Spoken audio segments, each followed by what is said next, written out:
Roselyne Bachelot rhabille Benjamin Biolay pour liver dans les pages de son nouveau livre, 682 jours. Une réponse aux critiques reçues durant la crise sanitaire. 2 ans après leur première friction, ces deux-là ne s'entendent toujours pas.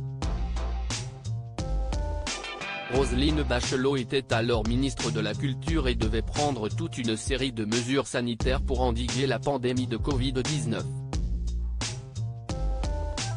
Ainsi, des millions de Français se sont retrouvés privés des commerces parfois qualifiés de non essentiels, dont les cinémas, les salles de concert et théâtres, entre autres.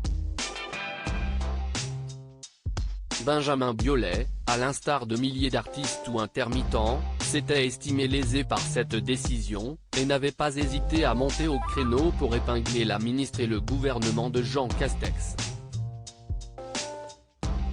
Dans son nouvel ouvrage, Roselyne Bachelot revient sur cette période. Un avis bien cache 682 jours, qui correspond au nombre de jours de son dernier exercice rue de Valois, est désormais le titre d'un livre retraçant ses activités sous la présidence d'Emmanuel Macron. Paru ce jeudi 5 janvier, aux éditions Plomb, l'ouvrage est à l'honneur dans les pages de Paris Match.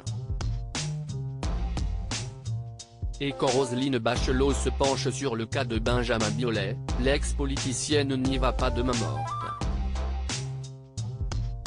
Celui qui lui avait lancé en plein spectacle « Vous nous avez mis au pain sec », se voit qualifié dans le livre d'artiste parmi les plus friqués avec une tartine bien beurrée et des deux côtés.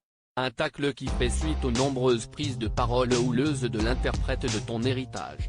Une mésentente de longue date invitée de Mathieu Béillard sur Europe 1 pour évoquer les victoires de la musique. En février 2021, Benjamin Biolay n'avait pas hésité à tacler publiquement la sociétaire des grosses têtes. Je trouve que notre ministre de tutelle est un peu absente sauf pour nous rabrouer quand on dit des bêtises. Mais on n'a pas besoin de ministre pour comprendre qu'on dit des conneries.